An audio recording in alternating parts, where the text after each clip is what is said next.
In the 1800s, the French government was looking for ways to preserve food for military use, and in 1809, Nicolas Appert had found what they were looking for. Appert's method of preservation entailed placing food in a tight sealed jar, heating the jar to a certain temperature for a certain length of time, and keeping the jar sealed until use.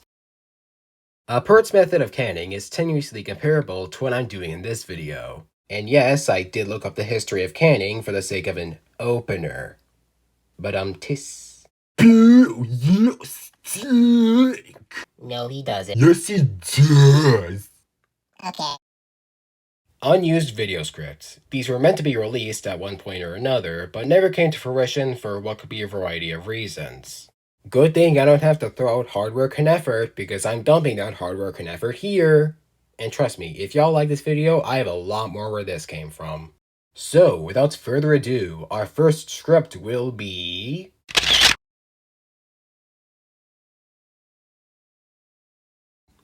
We open with a fish swimming in a pond, as fish do.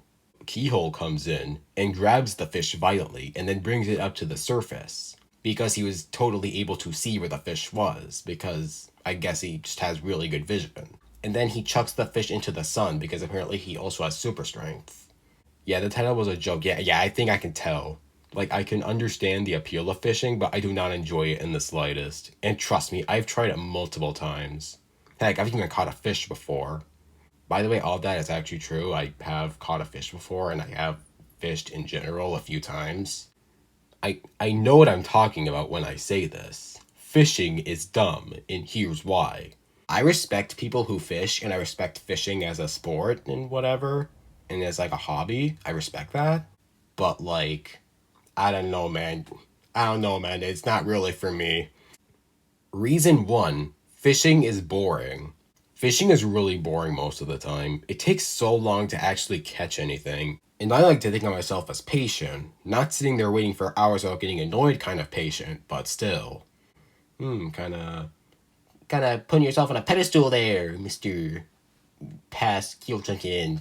Kind of putting yourself on a pedestal, bro. Is it lonely up there? On your high horse? Surely these people get bored while waiting this long, especially if this is their hobby where they do this every week or something. I mean, like, yes, but also it's their hobby, so they would enjoy it, I presume. So they wouldn't get bored? Misunderstanding the word hobby? What? Okay, that's actually all I wrote, but like, basically, I was going to go through reasons why I did not like fishing.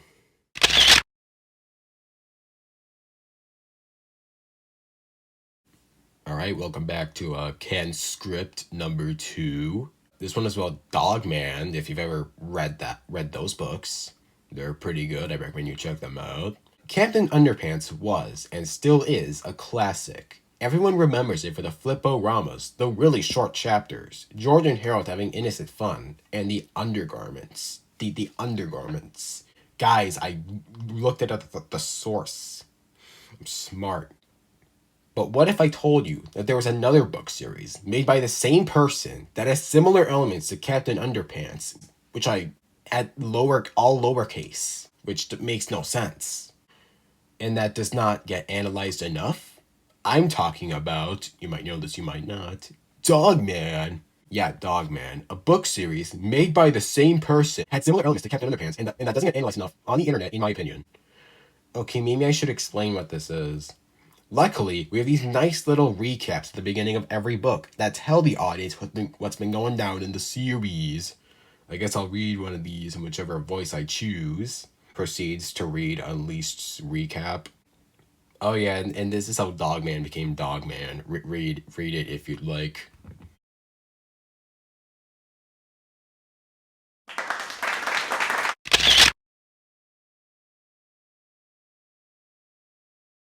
Alright, so we got Ken script number 3 now. Super Wario 25. The new game you've been waiting for so long, with the classic character you grew up loving since 1992. Introducing Super Wario 25. In this game, you join Wario on an epic quest to become a shoe shiner, just like his brother, so Wario can prove better at shining shoes than Waluigi. No, literally, you join Grogro in VR. Yes, it's a great game. It's in VR. That's how you know it's great. On this perilous quest, you will have to platform over bustling suburbs, as well as avoiding buff pigeons that will try to take a dump on your shoes and soil your chances of keeping your dignity as a shoe shiner. Oh yeah, and they punch you. Be sure to collect the gun so you can shoot these pesky pigeons away with force. Well, what are you doing? Seriously, what are you even doing? You want out of this clearly fake advertising? Well, too bad! You'll never be able to leave. Introducing Endless Mode. Play through Endless Gun Blast.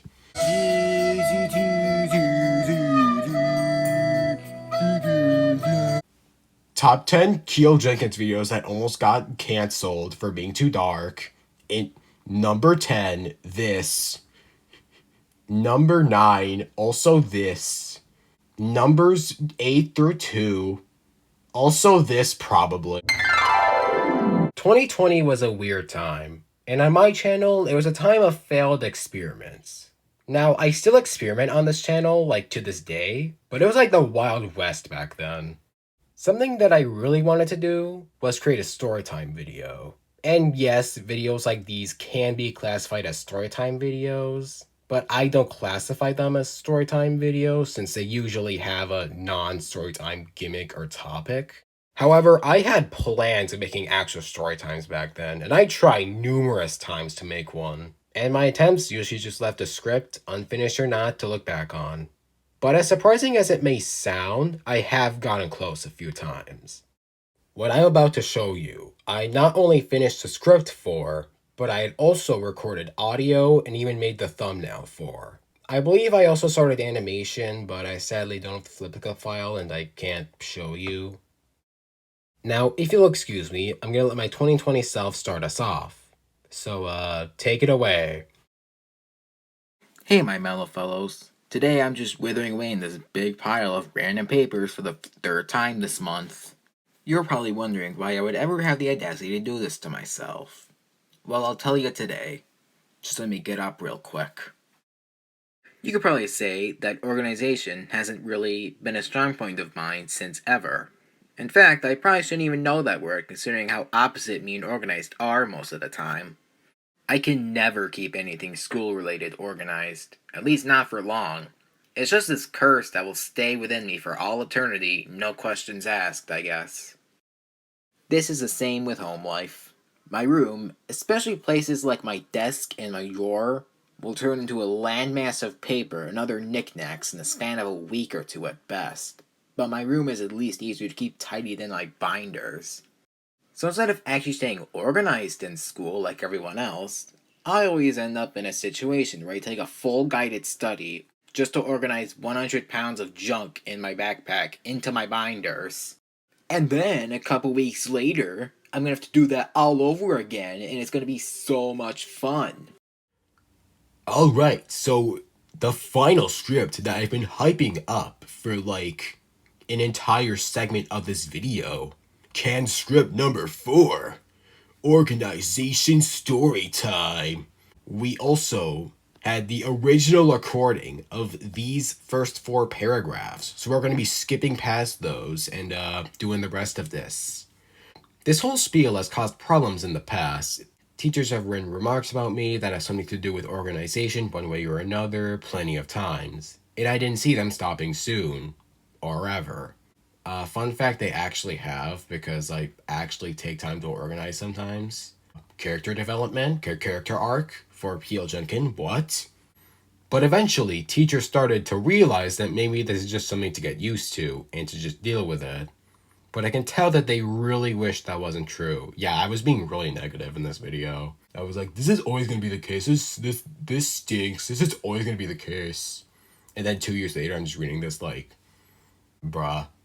Heck, when I'm getting things from my locker and my math teacher is standing out there and he sees my things in my locker, sometimes he likes to poke fun at this stuff, despite knowing that I obviously can't really change fate. I genuinely feel bad. I genuinely look back at this and like I just disagree with myself on everything. Like just everything in this part is just like yeah. So basically I get my locker is like a mess. My teacher just like makes jokes about it, and I guess that's what I got mad about for an entire paragraph. Made a rather extreme comparison here, implying that this is just implying once again that my organization is not my fault, but simply because I literally cannot be organized. Even though like even though now it's like if I'm not organized then it's my fault and I should just reorganize. But apparently I did not recognize that. So anyway, what was I gonna talk about next? Dang it, this is why you stay organized, kids. I don't even remember where the next part of this script is. Hang on, I'll go find it. I couldn't find it. Commence big sad dance. Insert big sad dance here. I guess you won't hear the rest of what I had planned for this video. Lazy ending? Well, stay mellow, my fellows, and don't be me. Also, yeah, this is back when I used stay mellow, my fellows, which I actually got rid of because I saw that someone else had a similar quote before, like kind of quote before that, and I didn't want to seem like I was copying. Like, I wasn't trying to, but like, I wasn't trying to, and I didn't even realize that that was the case until I found out about this other person's quote that they were using before me, and I didn't want that coincidence to seem like a case of copying, so I just changed it. So here we are, and great.